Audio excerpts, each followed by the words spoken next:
کہ تمہارے لیے پاک چیزیں حلال کر دی گئی ہیں، شرط یہ ہے، پاک چیز کا ہونا شرط ہے۔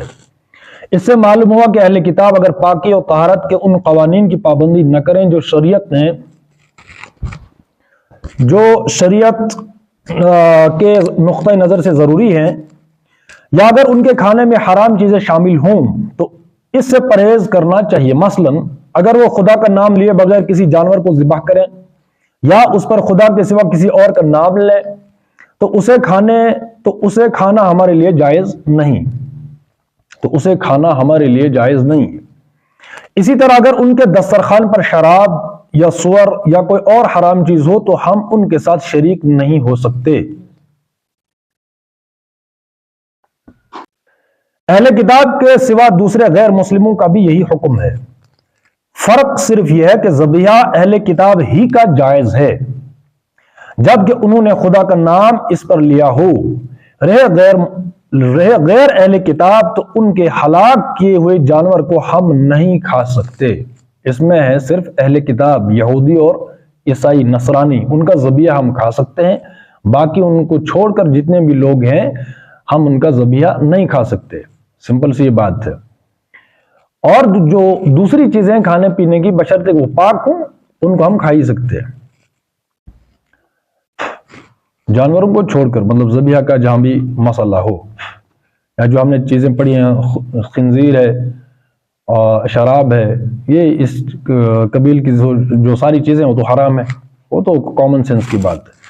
تو آج تمہارے لیے ساری پاک چیزیں حلال کر دی گئی ہیں، اہل کتاب کا کھانا تمہارے لیے حلال ہے اور تمہارا کھانا ان کے لیے، اور محفوظ عورتیں بھی تمہارے لیے حلال ہیں، خواہ وہ اہل ایمان کے گروہ سے ہوں یا ان قوموں میں سے جن کو تم سے پہلے کتاب دی گئی تھی۔ اس سے پہلے بات ہوئی تھی، اس کا تذکرہ ہوا تھا کہ مسلمان مرد کسی اہل کتاب عورت سے شادی کر سکتا ہے لیکن مسلمان عورت اہل کتاب مرد سے شادی نہیں کر سکتی۔ تو یہ آیت نمبر 5 ہے سورۃ المائدہ کی۔ اب اس کو تھوڑا سن لیں، اس سے مراد یہودی اور نصارہ ہیں۔ اہل کتاب یعنی یہودی اور نصارہ۔ نکاح کی اجازت صرف انہی کی عورتوں سے دی گئی ہے اور اس کے ساتھ شرط یہ لگا دی گئی ہے کہ وہ محصنات محفوظ عورتیں۔ اس حکم کی تفصیلات میں فقہاء کے درمیان اختلاف ہوا ہے۔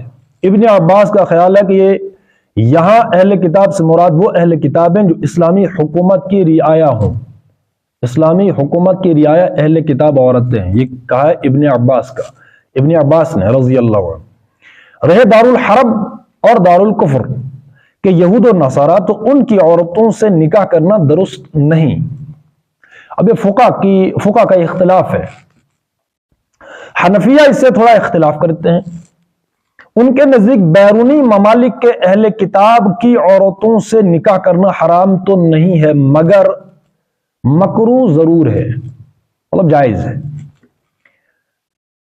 کوئی نہ کرے تو ٹھیک ہے، وگرنہ وہ حرام نہیں کرتے۔ بیرونی ممالک کے اہل کتاب کی عورتیں وہ کہتے ہیں مکروہ ہے، جائز ہے، لیکن بخلاف اس کے سعید بن المسیب اور حسن بصری اس کے قائل ہیں کہ آیت اپنے حکم میں عام ہے، لہذا ذمی اور غیر ذمی میں فرق کرنے کی ضرورت نہیں۔ مطلب جب آیت میں یہ پابندی نہیں لگائی گئی کہ یہ وہ کون سی عورتیں دارالحرب کی ہوں، دارالکفر کی ہوں، دارالاسلام کی ہوں، تو پھر خواہ مخواہ آیت کو مخصوص کرنے کا مطلب یہاں پر وہ نہیں بنتا، اس میں عام ہے، چاہے وہ ذمی ہو یا غیر ذمی۔ ذمی کا مطلب ہوتا ہے جب اسلام کی حکومت ہو، اس میں جو غیر مسلم ہے وہ ذمی کہلاتے ہیں، چاہے وہ ذمی ہو، مطلب چاہے اسلام کی حکومت ہو اور اس میں کچھ اہل کتاب کی عورتیں ہوں، یا اسلام کی حکومت نہ ہو، تو کسی بھی ماحول میں اہل کتاب کی عورتوں سے نکاح جائز ہے۔ یہ کہتے ہیں سعید بن المسیب اور حسن بصری، مطلب آیت کا یہی مطلب ہے، آیت ہے عام۔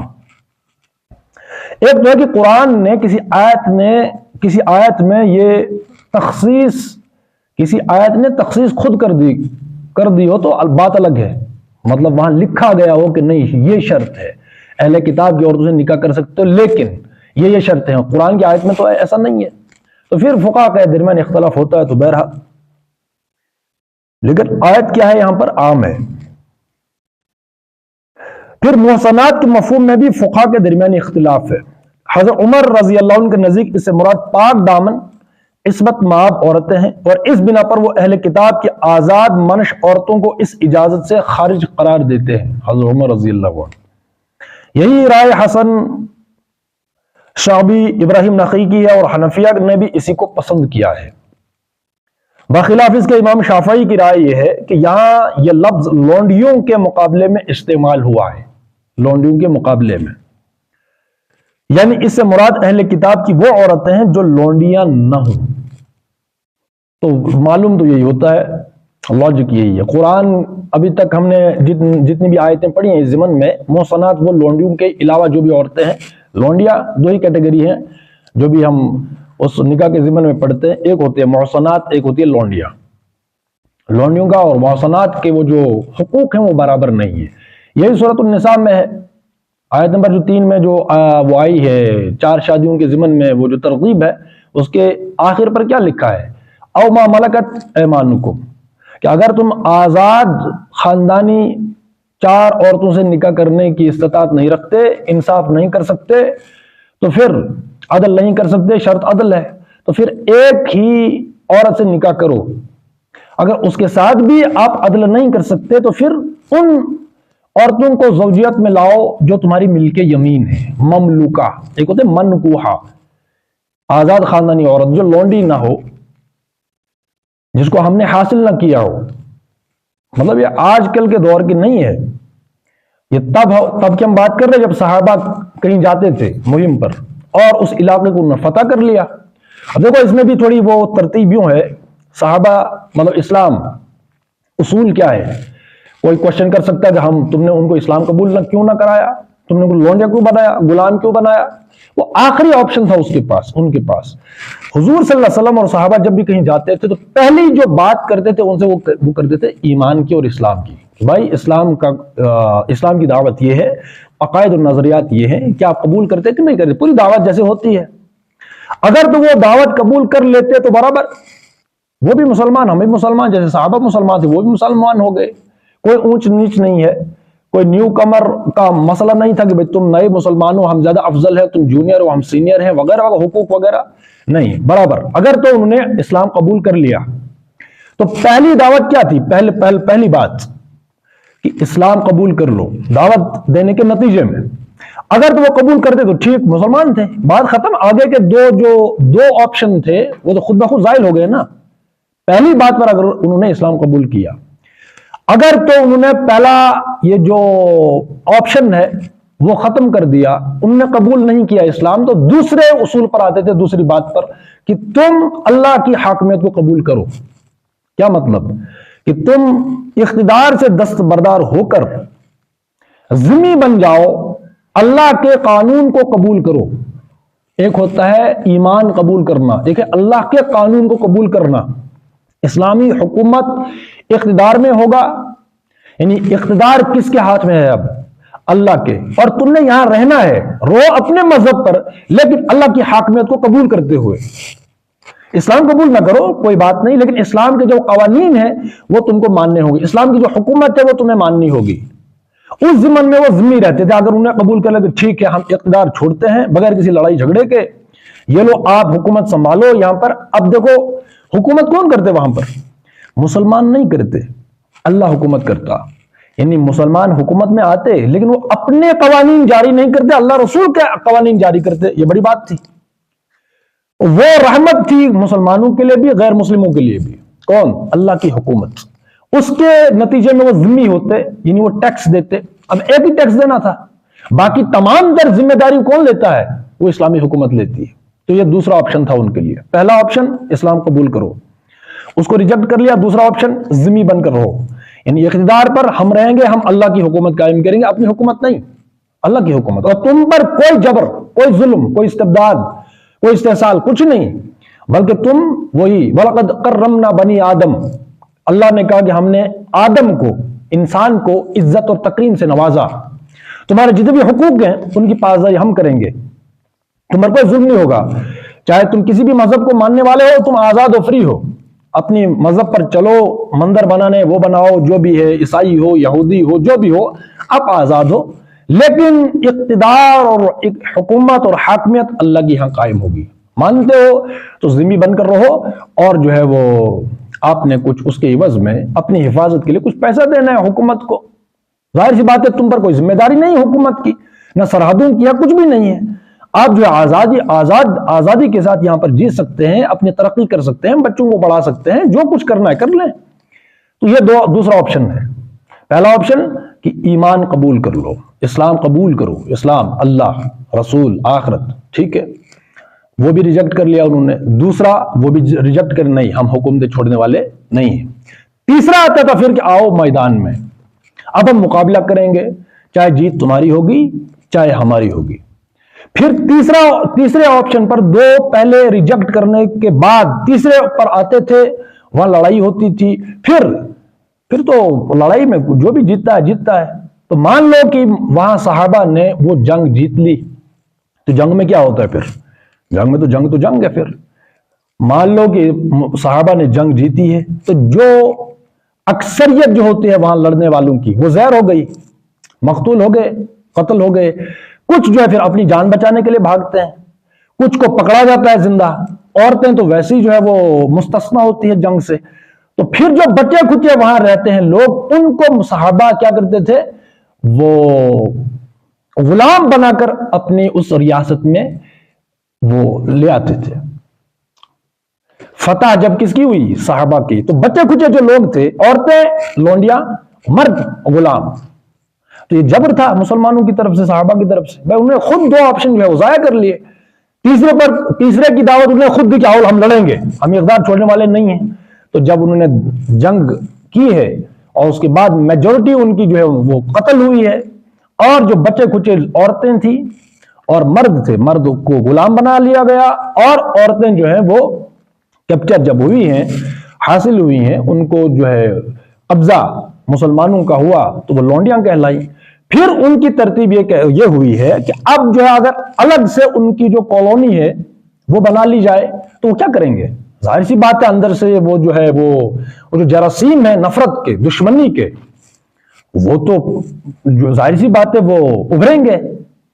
یا ایک آزاد ایک انوائرمنٹ ان کے لیے الگ کریٹ کر دیا جائے، الگ سے ان کی بستی ہوگی، تو ظاہر سی بات ہے وہاں پر جو انہوں نے کرنا ہے، تو وہ تو ظاہر سی بات ہے اسلامی جو حکومت ہے اس میں تو مضر ہی ہوگا نا۔ اب ان کو، ان عورتوں کو تحلیل کر دیا گیا کس میں؟ اسلام کے معاشرے میں۔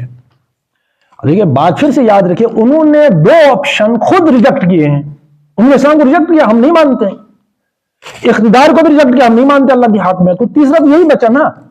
اب ان کو ایڈجسٹ کرنے ہیں معاشرے میں، اسلام سوسائٹی میں، تو کیسے کیا جائے؟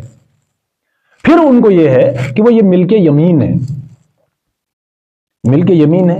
اب حکومت کی طرف یہ نہیں کہ ایک صحابی یہاں سے اٹھا ہو رہا ہے، ایک عورت کو اور 5 عورتوں کو 10 عورتوں کو جو ہے وہ ایسے نہیں۔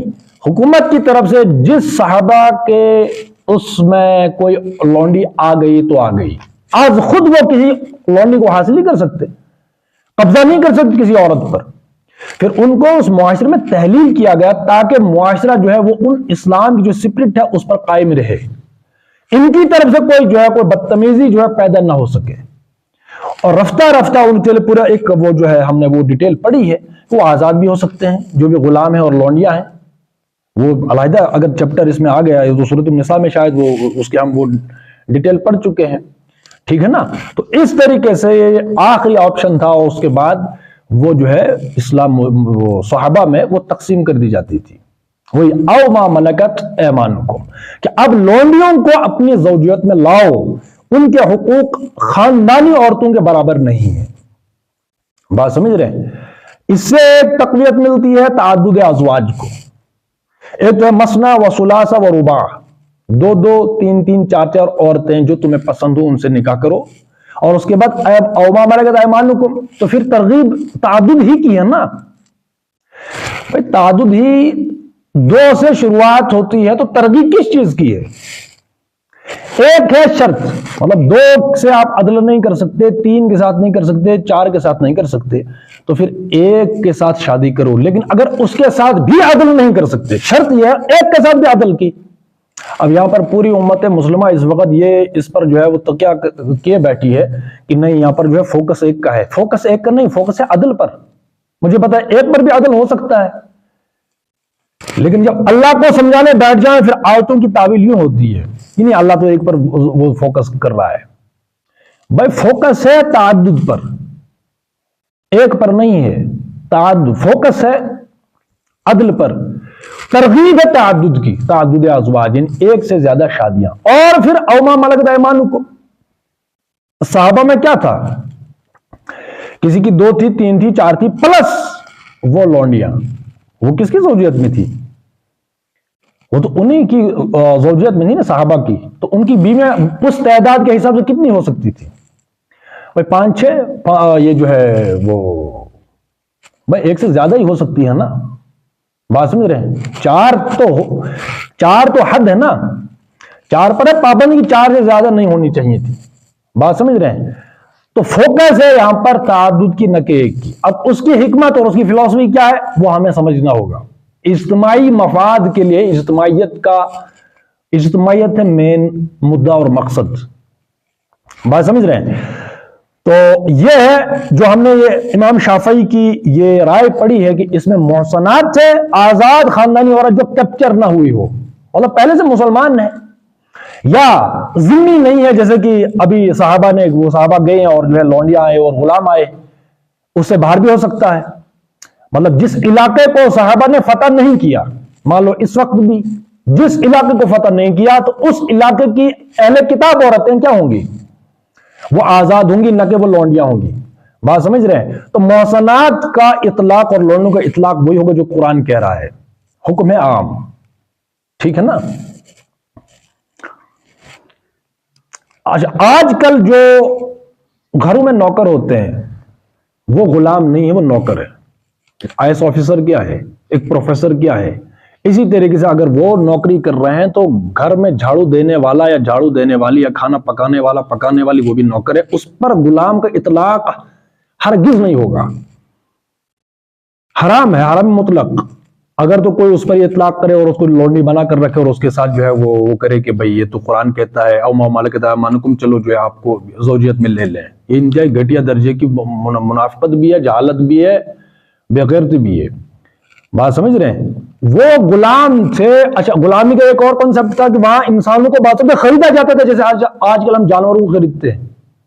یہ غلامی کا دور اسلام نے ختم کیا ہے۔ اچھا ہم نے یہ کسی نے قتل کیا، پیچھے ہم پڑھائے، تو وہ کیا کرے؟ فدیے میں کیا کرے؟ وہ غلاموں کو آزاد کرے۔ کوئی گناہ ہو گیا تو غلام کو آزاد کرے، کسی نے روزہ چھوڑا تو غلاموں کو آزاد کرے۔ کیا فلسفی ہے اس کی؟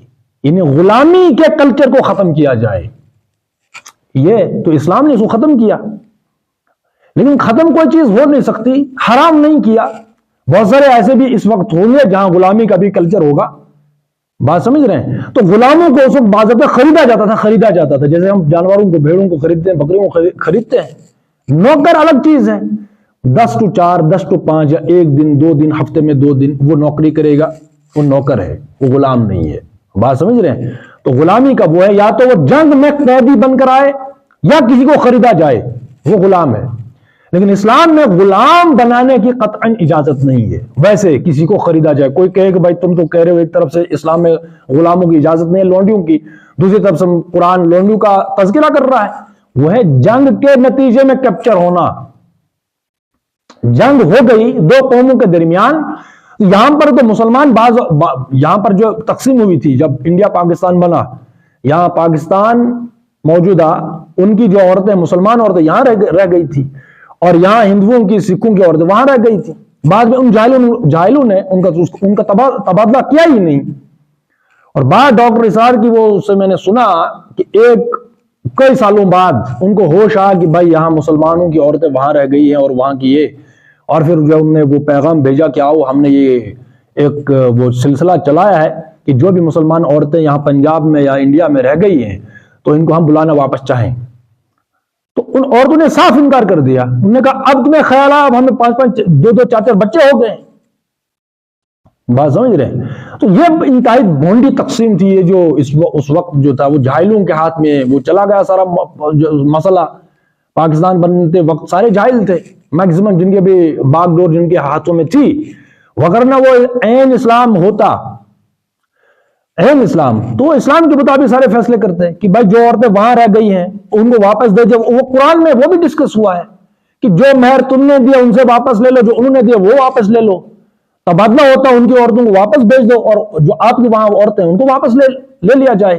لیکن یہ ہوا نہیں، اور خون ریزی خام خواہ کی بھائی کیوں. اب قصہ پارینہ ہے، جو ہوا وہ ہوا. جن لوگوں نے غلط کیا ہوگا جو بھی ہے وہ تو آخرت میں کھلے گا، حشر کو ہوگا یہ معلوم. تو دفتر تب کھلے گا کہ کس کے ساتھ کیا زیادتی ہوئی اور کس نے کیا ہے وغیرہ جو بھی ہے. اقدار جس کے ہاتھ میں تو وہ تو پکڑے جائیں گے، بہرحال ان کی خیر نہیں ہوگی. اقتدار تو بڑی بری چیز ہے. جتنا وبال ہے وہ اقتدار کے جو بھی حکومتوں میں تھے وہ تو ان کے سر ہے. اور محفوظ عورتیں بھی تمہارے لیے حلال ہیں، خواہ اہل ایمان کے گروہ سے ہوں یا ان قوموں میں سے جن کو تم سے پہلے کتاب دی گئی تھی، بشرطے کہ تم ان کے مہر ادا کر کے نکاح میں ان کے محافظ بنو، نہ یہ کہ آزاد شہوت رانی کرنے لگو یا چوری چھپے آشنائیاں کرو. ایک اہم بات ہے نکاح کے متعلق، ایک تو مہر ہے. اس وقت ہم اپنے معاشرے کی بات کرتے ہیں، جب لڑکا اور لڑکی کا نکاح ہونے لگتا ہے اس وقت کچھ حکم بلائے جاتے ہیں. حکم ہوتا ہے جو فیصلہ دے. حکم ایک ہمسائے بلائے جاتے ہیں، رشتہ دار وغیرہ وغیرہ. تو جس لڑکی اور جس لڑکے کی شادی ہو رہی ہوتی ہے، نکاح ہو رہا ہوتا ہے، ان بیچاروں کو پتہ ہی نہیں کہ مہر میں نے کتنا دینا ہے، اور لڑکی کو یہ بھی معلوم نہیں کہ میرا مہر کتنا رکھا گیا. پھر وہاں یہ بحث چلتی ہے شاید جو ہے 10 لاکھ، پھر 5 لاکھ 6 لاکھ یہ لے دے کے جو بھی جتنا بھی ہوتا ہے. بہرحال انتہائی جہالت ہے. یہ فیصلہ کرنے کا وہ دے دیا جائے مہر کا لڑکا اور لڑکی کو، اور زندگی انہوں نے گزارنی ہے کہ ماں باپ نے گزارنی ہے کہ رشتہ داروں اور ہمسایوں نے گزارنی ہے. لڑکی سے پوچھا جائے کہ بھائی پہلے تو لڑکی کو یہ سمجھایا جائے کہ مہر ہوتا کیا ہے، لڑکے کو سمجھائے مہر ہوتا کیا ہے. بات سمجھ رہے ہیں؟ پھر ان سے پوچھا جائے شادی کے وقت یا جب بھی بات ہوتی ہے نکاح کی جو بھی ہے، لڑکی اور لڑکے کے مابین یہ مہر ہونا چاہیے. لڑکی جتنے پر راضی ہو. یہ گفٹ ہے، مہر ہے گفٹ، قیمت نہیں ہے باعوض. باعوض جب بھی ہوتا ہے وہ جانور کی خرید و فروخت ہوتی ہے. گفٹ میں آپ قرآن میں لفظ ہے قنطارہ، ڈھیرو مال.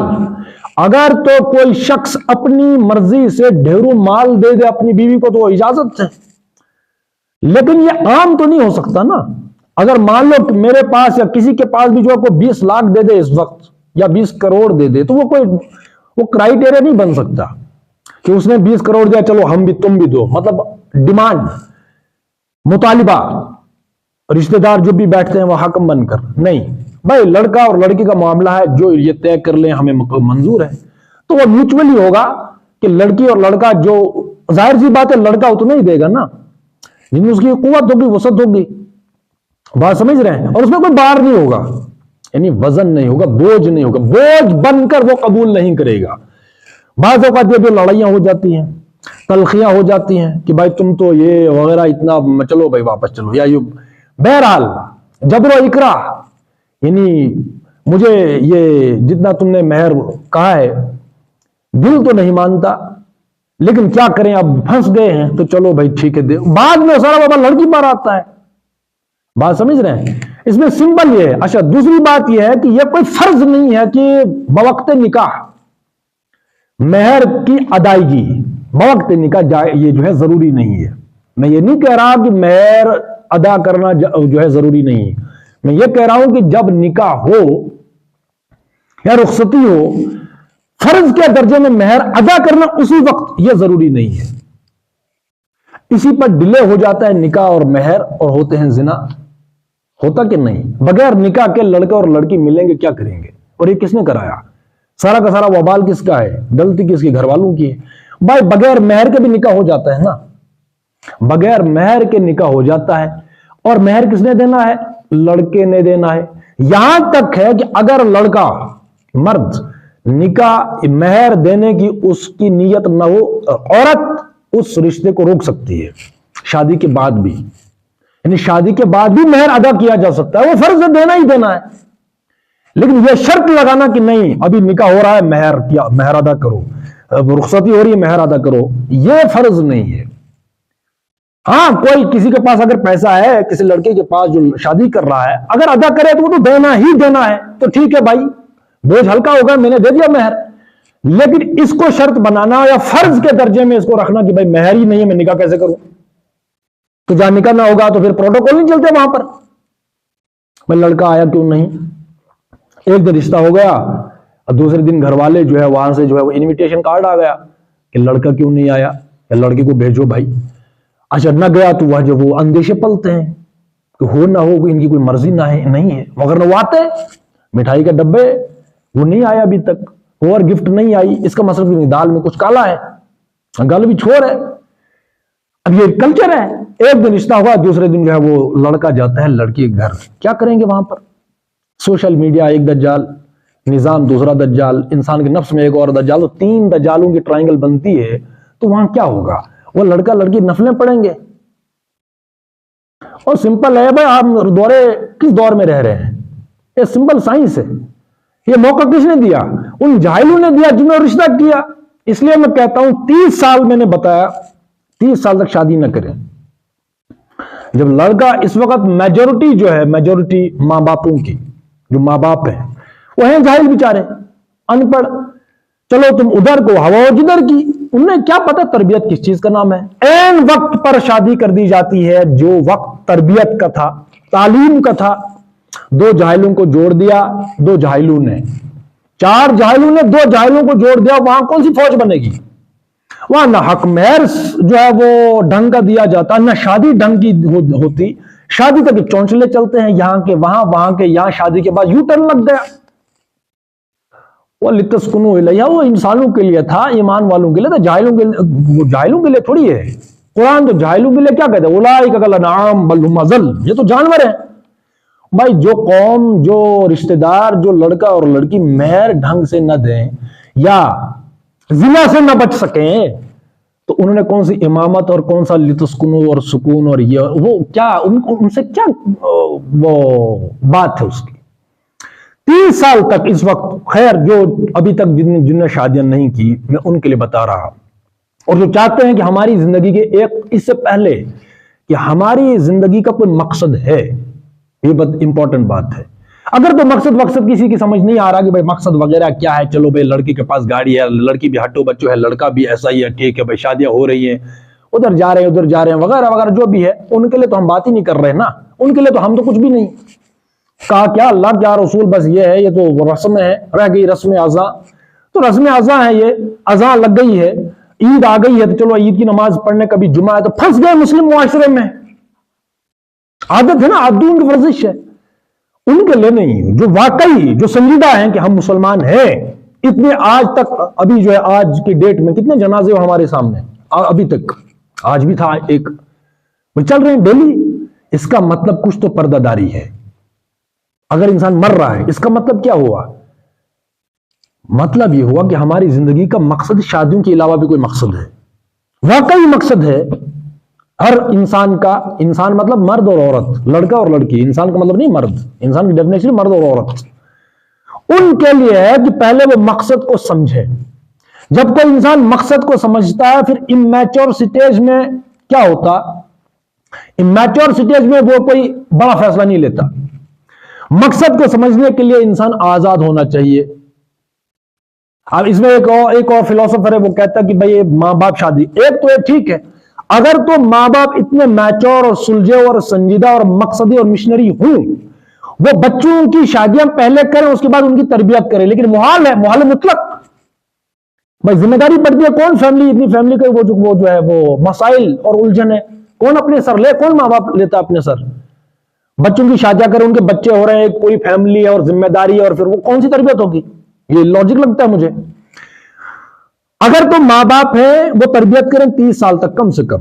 ہاں یہ دیکھیں کہ بھائی اگر 25 سال بھی ہوا ہے، لڑکی میچور ہے، لڑکا میچور ہے، مقصد کو سمجھتا ہے، ایکٹیویزم کے اندر آ گیا ہے، عملی طور پر جو ہے اس مقصد کی تحصیل اور جدوجہد کر رہا ہے، تو کچھ علامتیں بھی ہوتی ہیں نا کہ میچور ہے اب، تو وہ شادی کر لیں. وغیرہ آج خود اگر تو ماں باپ کو لگے یہ وہی ہے، چلو تم ادھر کو ہوا جدھر کی، ان کا کوئی مقصد نہیں ہے، کوئی مشن نہیں ہے، بس وہ یہ رسمی روایتی مسلمان. تو جن لوگوں نے شادی نہیں کی ہے وہ پہلے مقصد کو سمجھیں. مقصد سمجھنے کے بعد، مقصد علمی سائنٹیفک بنیادوں پر ہے، نہیں کہ سنی سنائی میرا مقصد یہ تھا. کتابیں پڑھیں، ایک دو تفسیریں پڑھیں، کتابیں موٹی موٹی کتابیں پڑھنی پڑتی ہیں، احادیث سے مقصد کو سمجھا. اس کے بعد وہ میچور ہو جائیں گے 30 سال تک. 30 سال تو کچھ بھی نہیں ہوتا بھائی. 30 سال میں تو 15 سال 20 سال تو ایسے ہی گزر جاتے ہیں. کس کو پتہ چلتا بچپنا 15 سال اور 20 سال کیا ہے. 30 سال جب بندہ تھوڑا ہوش آ جاتا ہے کہ بھائی فلسفی کیا ہے، مقصد کیا ہے، قرآن کیا ہے، زمین کیا ہے، آسمان کیا، میں کون ہوں، تھوڑا چلتا ہے پتہ. اکثر و بیشتر بندہ خود تجربہ کرتا ہے، بندہ لگتا ہے کہ بھائی کبھی کبھی گوا کرتا ہے بندہ، ایسا لگتا ہے کہ میں نہیں ہوں. اب یہ کسی کو تجربہ ہوا ہو نہ ہو، بہرحال ایک آتا ہے جب بندہ سوچتا ہے تھوڑا بہت. وحدت الوجود اور وحدت الشہود کی جو چونچلیں ہیں یا فلسفی ہے واقعی ہے کہ میں ہوں کہ نہیں ہوں، ایسا لگتا ہے، مجھے تو لگتا ہے. بہرحال جب انسان اس سٹیج پر پہنچتا ہے تو سنجیدگی کے ساتھ 30 سال میچور ہو جاتا ہے. بھائی تکے میں ہر چیز تو نہیں جلتی نا، سٹیج کا بھی، عمر کا بھی ایک لحاظ ہوتا ہے، وہ میٹر کرتی ہے. اس کے بعد انسان جس بھی لڑکی سنجیدہ مقصدی مشنری کی بھائی میرا مقصد تو یہ، بالکل آمنے سے عین یقین ایسے دیکھے مقصد کو، جیسے کہ اس وقت ہم ایک دوسرے کو دیکھ رہے. اس کے بعد جب بھی لڑکی انتخاب کرے گی کسی لڑکے کا تو وہ بھی مشنری ہوگا. ظاہر سی بات ہے، سمپل سی ہے، پختہ ایج ہے نا، پختہ ذہن ہے. لڑکا جب انتخاب کرے گا تو کسی پاپا کی پری نہیں ہوگی، وہ لاش کی طرح نہیں پہچانے گا بھائی فوٹو بھیجو میں اس کو پہلے جو ہے وہ خد و خال دیکھوں. شاعری کو فٹ نہ کرے اس پر کہ احمد فراز اور جان اور میر تقی میر اور غالب نے جو شاعری کی ہم تھوڑا دیکھیں اس کا چہرہ کی بھائی فٹ بیٹھتی ہے شاعری اس پر کہ نہیں بیٹھتی. ایسے انتخاب تو نہیں کرے گا ایک مشنری لڑکا. وہ کرے گا وہ کسی کوئی لڑکی یا لڑکی کو لڑکا اگر وہ قائل کر سکتا ہے تو صرف مقصد اور مشن سے، نالج سے. مقصد ہے لڑکے کا، مقصد ہے لڑکی کا، تو کوئی بھی سنجیدہ انسان کسی غیر مقصدی انسان کے ساتھ نہیں پھنس سکتا کبھی اپنی لائف میں. یہ کہا کرتا ہوں کہ لائف ضائع نہیں کرے گا کوئی لڑکا کسی غیر مقصدی غیر مشنری لڑکی کے ساتھ، یا مشنری لڑکی کسی غیر مشنری اور بے مقصد بندے کے ساتھ، لڑکے کے ساتھ زندگی ضائع کرنے کے لیے تیار نہیں ہوگی کبھی، جس کا کوئی مقصد نہیں ہے. ہاں کماتا ہے بھائی، کماتے تو سب ہیں، کماتا کون نہیں، کوئی زیادہ ہے کوئی کم کماتا ہے. کمانے کی وہ کمانے کا مسئلہ ہی نہیں ہے نا، مسئلہ ہے کہ ہماری زندگی کا مقصد کیا ہے. تو 30 سال تک یہ چیزیں چلتی ہیں میچور. اس سے پہلے 28 25 کے بعد کسی کو لگے کہ میں انف میچور ہوں اب، اور پھر وہ تلاش کرے گا. ظاہر سی بات ہے جو مشنری اور مقصدی لوگ ہیں وہ چھپے ہوئے تو نہیں ہوتے، میرا آپ کے سامنے ہوتے ہیں. لڑکا جب میچور ہوگا، مشنری مقصدی نصب العین، کوئی ہدف ہو سامنے کہ نہیں میرا اصل مقصد یہ ہے، اب مجھے کوئی ایسا ساتھی چاہیے جو دوسرے پہیے کی طرح ہے. گاڑی کے 4 پہیے 2 پہیے تو برابر مساوی چلنے چاہیے کہ نہیں چلنے چاہیے. اب وہ ویسی تلاش میں ہو، پھر وہ نہ لاش کی طرح چہرہ دیکھے گا، نہ عمر دیکھے گا، نہ رنگ دیکھے گا، کچھ نہیں. وہ حدیث کے مطابق اس کی سیرت دیکھے گا. سیرت مطلب وہی مشن ہے کہ نہیں. چاہے وہ 40 سال کی ہو، خود 30 سال کا کوئی مسئلہ نہیں، 45 سال کی عورت ہے شادی کرے گا، لیکن ایک ہی کرائیٹیریا ہے. کرائیٹیریا کیا ہے؟ وہ ہے مقصد، کہ ہاں میں نے فلاں عورت ہے 45 سال کی لیکن مقصدی ہے، مشنری ہے. کوئی مسئلہ نہیں، لڑکا تیار ہوگا، لیکن کون سا لڑکا؟ مقصدی اور مشنری. لاشوں کی طرح فلٹر والا فوٹو دیکھنے والا نہیں. ہاں بہت خوبصورت ہے، جب ملاقات ہو تو وہ جو کچھ اور ہی نکل آئے. بھائی شکل سے تو تم لگتے تھے فرشتے، ملاقات ہوئی تم تو جو ہے دجال کے چھوٹے بھائی. ایسا ہوتا کہ نہیں ہوتا؟ لڑکی اور لڑکا پورا ہٹو بچو قسم کا، بعد میں جو ہے وہ خود ہی دجال نکل آئے. ایسا ہوتا؟ شادی کے بعد یہ یو ٹرن ہوتے ہیں نا. دیکھو یہ وہ جو فرانز کافکا ایک قول ہے، اس نے کہا کہ مجھے بہت شرمندگی ہوئی، بہت بڑی شرمندگی ہوئی، میں شرمندہ ہوں کہ جب میں نے یہ دیکھا کہ یہ تو کسٹم پارٹی ہے دنیا. یعنی ہر انسان نقاب لیے ہوئے ہے، ٹھیک، اور میں یہاں اپنا میں خود، یعنی وہ کافکا کہتا ہے کہ میں کھلے چہرے کے ساتھ دنیا کے سامنے آیا اور پوری دنیا نقاب پوش ہے، مجھے یہ دیکھ کر بہت شرمندگی ہوئی۔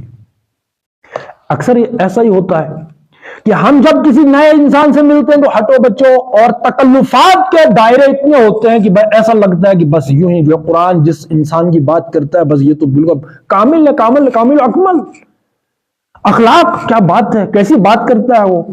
گھر میں نہیں دیکھتے کہ ماں باپ کے ساتھ کیسی بات کرتے ہیں، ہمسایوں کے ساتھ بات کیسے کرتا ہے، دوستوں کے ساتھ۔ انسان کھلتا ہے کب؟ جب اس کے ساتھ 1 مہینہ رہ لو کنٹینیو، 2 مہینے، 3 مہینے، اور سب سے بڑی بات میں ان کے گھر والوں سے پوچھو، ان کے جو سگے دوست ہیں ان سے پوچھو، جو ہمسائے ان سے پوچھو کہ یہ کیسا ہے۔ اکثر ایسا ہوتا کہ نہیں؟ 2 لوگ نہیں ملتے، تکلفات، جی جناب آپ یہ، پھر وہی ہے بھئی ناز سے کام کیوں نہیں لیتے؟ تو ناز سے کام کیوں، امپریس تو کرنا ہے، بات سمجھ رہے ہیں؟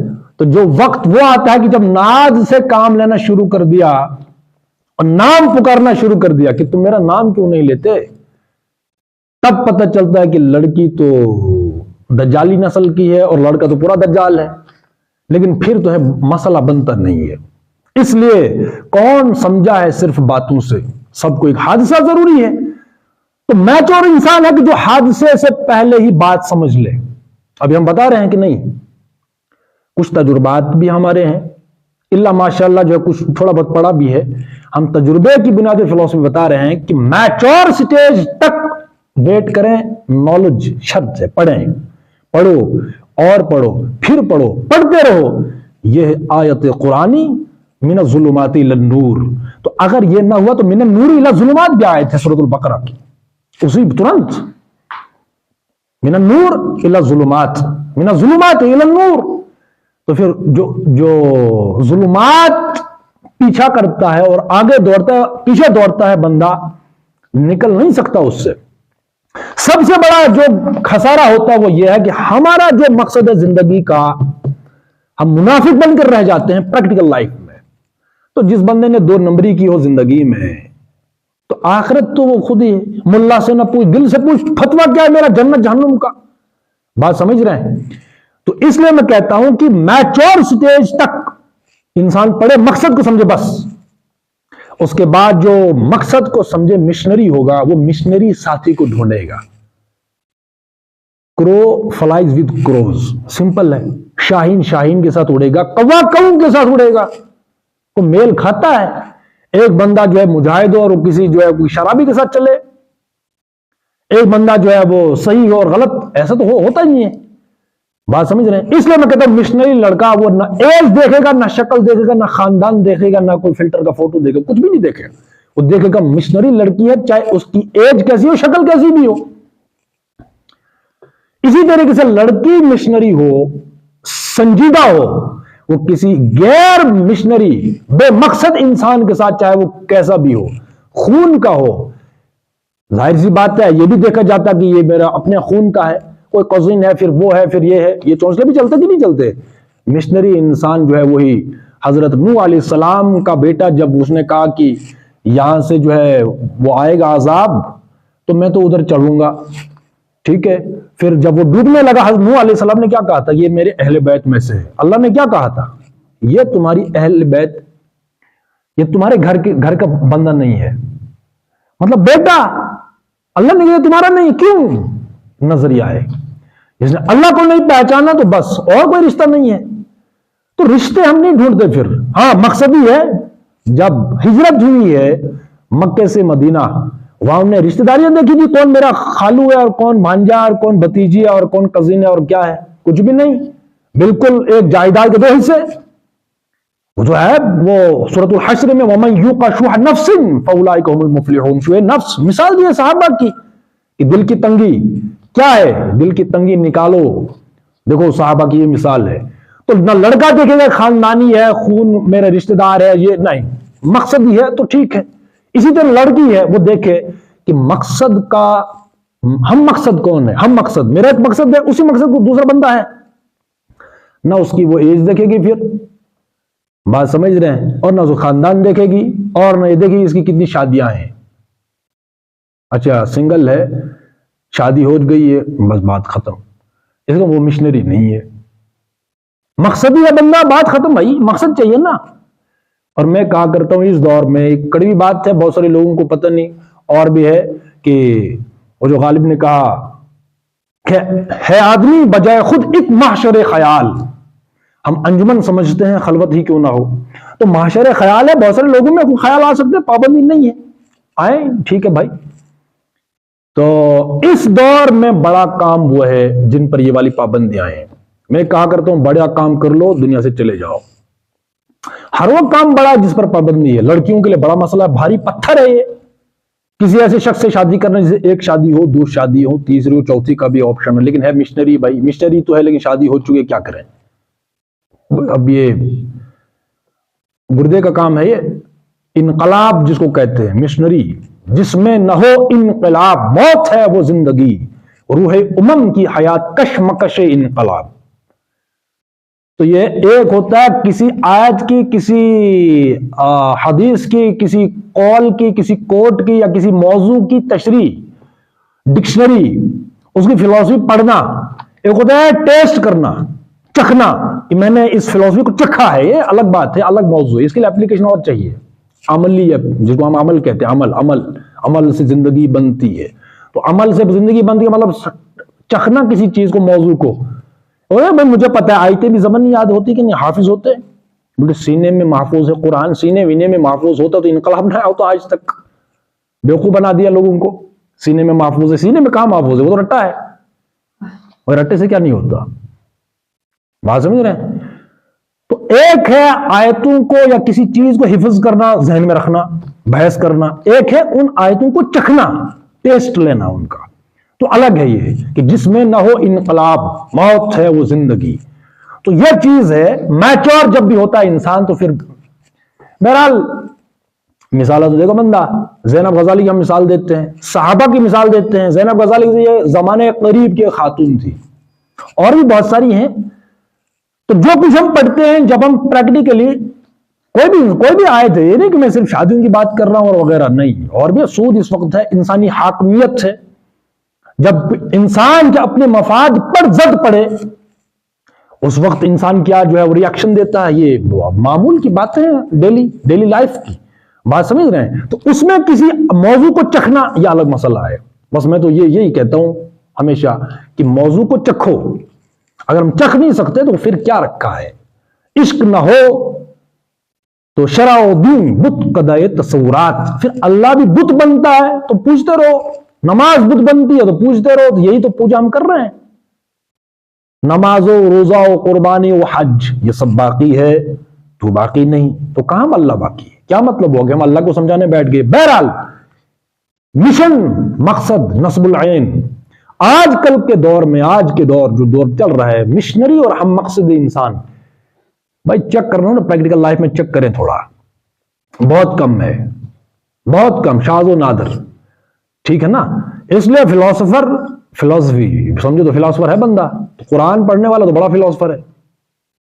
اب ہمیں یقین نہیں تو الگ چیز ہے. تو قرآن پڑھنے والا بڑا فلاسفر ہے. اور اس وقت سب سے بڑا کام وہ ہے جس پر ہم نے خود پابندیاں لگا رکھی ہیں. بہرحال زندگی مختصر ہے. ہمارا تو یہی ہے کہ بھائی حادثے سے پہلے کچھ نہ کچھ کوئی سمجھے. حادثے سے پہلے بات سمجھ رہے ہیں. تو حادثے کے بعد پھر سمجھتے رہو بھائی زندگی بھر. نہ خدا ہی ملا، نہ وصال صنم، نہ ادھر کے رہے نہ ادھر کے رہے. اس لیے مقصدی انسان کسی غیر مقصدی انسان کے ساتھ نہ پھنسے. اس بات کو نوٹ کریں. شادی کے بعد کوئی تربیت، کوئی مقصد، کوئی مشن نہیں بنتا. اکا دکا سے نہیں، مستثنات کی مثال دیں گے. وہ فلاں بندہ تھا اور ایگزمپٹڈ، اور یہ جو ہوتے ہیں نا اکا دکا مثال، ان سے کوئی اصول نہیں بنتا. کہ بنتے ہیں مستثنات سے کوئی اصول بنتا؟ اصول کی ہم بات کر رہے ہیں کہ شادی تک یہ جو ہے نا. اب اس میں ایک ٹائم بہت چلا گیا، کم ہے، نہیں تو میں بتاتا شادی تک یہ کیوں چلتا. اب میں اکثر و بیشتر بتاتا ہوں کہ ڈوپامین ہوتا ہے 98%، وہ کشش ہوتی ہے جنسی. وہاں چاند اور ستارے دکھاتے ہیں، اور تکلفات جیسے میں نے وہ چاپلوسی، منافقت، کافکا کا وہی ہے. چہرے پر پردہ، کوئی وفاداری نہیں، کچھ بھی نہیں. ہر شخص باحجاب ہے، ہر شخص با نقاب ہے. تو وفاداری وہاں مت ڈھونڈیے. وفاداری کا ایک ہی کرائیٹیریا ہے کہ مشنری ہے، مقصدی ہے، اور شادی کے بعد اصل وفاداری کا امتحان شروع ہو جاتا ہے. بات سمجھ رہے ہیں؟ اس لیے اگر تجربے ہی کرنے تو کرتے رہے پھر تجربے. بھائی تجربے کریں تو تجربے والے انسانوں سے پوچھے. بات سمجھ رہے ہیں؟ اس لیے ہم یہ کہہ رہے ہیں کہ شادی 30 سال تک لیکن پڑھنا ہے فرض. پھر مقصد سمجھ آئے تو پھر ہم مقصد انسان ڈھونڈے گا، کوئی مشنری انسان، چاہے وہ لڑکی ہو چاہے لڑکا ہو، چاہے وہ کسے بھائی کوئی بھی ہو. یعنی لڑکا میں نے کہا کہ وہ شکل نہیں دیکھے گا نہ ایج دیکھے گا، 50 سال ہو 45 ہو 40 ہو. بات سمجھ رہے؟ اسی لڑکی ہے وہ پھر یہ نہیں دیکھے گی اس کا خاندان کیسا ہے، یہ کیسا ہے، اس کے کتنے بچے اور کتنی بیویاں. بھائی وہ مقصد ہی ہے، بس بات ختم. ٹھیک ہے؟